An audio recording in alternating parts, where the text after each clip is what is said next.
राम कथा रस रसिक करो शंभुनाथ हनुमान प्रेम सहित आसन धरो करहु सदा कल्याण। अनंत आनंद अखंड ब्रह्मांड को विनायक प्रभु श्री रामचंद्र के चरणों में कोटि वंदन। भूत भामन कैलाशपति भगवान भोलेनाथ के चरणों में बारंबार वंदन। आंजनेय नंदन श्री हनुमत लाला के चरणों में वंदन। पूज्य पाद गोस्वामी तुलसीदास जी महाराज के चरणों में बारंबार वंदन।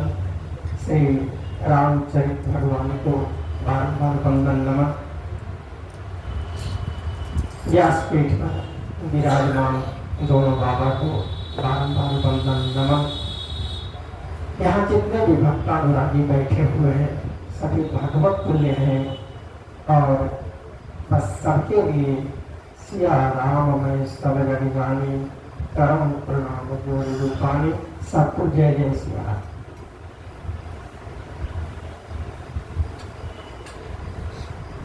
आगे सच बात बता देता हूँ।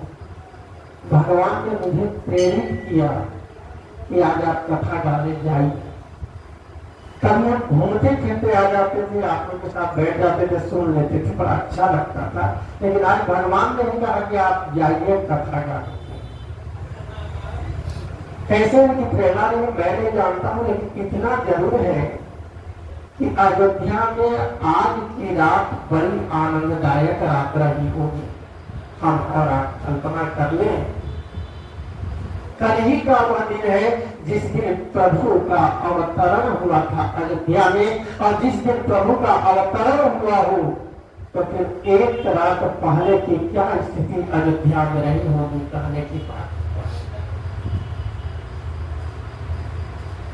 और एक तो श्री रामनवमी को प्रभु रामलला का अवतरण दिवस, और दूसरी प्रसन्नता हमें और आपको यह होनी चाहिए कि प्रत्येक शनिवार प्रत्येक मंगलवार को जिस श्री रामचरितमानस का पाठ हम और आप भक्ति पूर्वक करते हैं इसका भी जन्मदिन कल ही है। श्री रामचरितमानस का भी जन्मदिन कल। संवत 1631 के चैत्र शुक्ल पक्ष रामनवमी के दिन पूज्य पाद बाबा गोस्वामी तुलसीदास जी ने इस मानस की रचना प्रारंभ की थी। और वही कारण है कि उस दिन यानी श्री रामनवमी को ही श्री रामचरितमानस का भी जन्मदिन माना जाता है। यह शंकर भगवान का प्रसाद है, कोई साधारण बात नहीं है। ये कोई पहली कक्षा, दूसरी कक्षा, 5वीं, 10वीं, 12वीं कक्षा की पुस्तक मात्र नहीं है।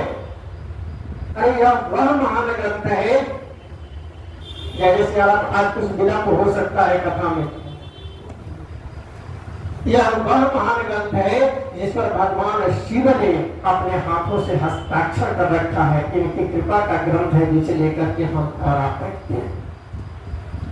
बाबा गोस्वामी तुलसीदास जी पहले संस्कृत में राम कथा लिखना प्रारंभ किए। वाल्मीकि रामायण का अध्ययन किया, वेद पुराणों का अध्ययन किया और इसके बाद वे संस्कृत में लिखना आरंभ किए।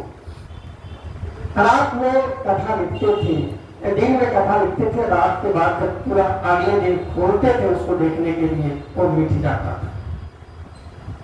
बहुत चिंतित हुए बाबा गोस्वामी दास जी, अब हम करें क्या। भगवान भोलेनाथ ने दिव्य वेश में आकर के कहा कि आप संस्कृत में न लिखिए।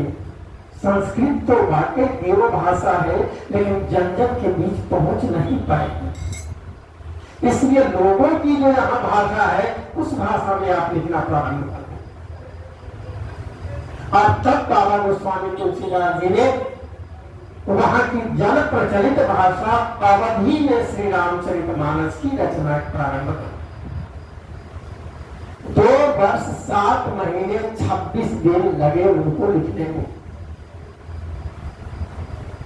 और मार्गशीर्ष यानी अगहन शुक्ल पक्ष पंचमी को इसे पूर्ण करके लोगों के सामने प्रकाशित किया। हम उस महान ग्रंथ के साथ हैं।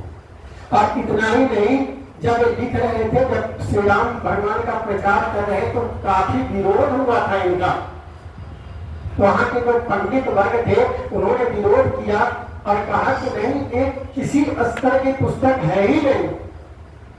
अब तब इस महान पुस्तक, महान ग्रंथ भगवान श्री रामचरितमानस की परीक्षा ली गई और बनारस के बाबा विश्वनाथ के मंदिर में सभी पुस्तकों को रखा गया।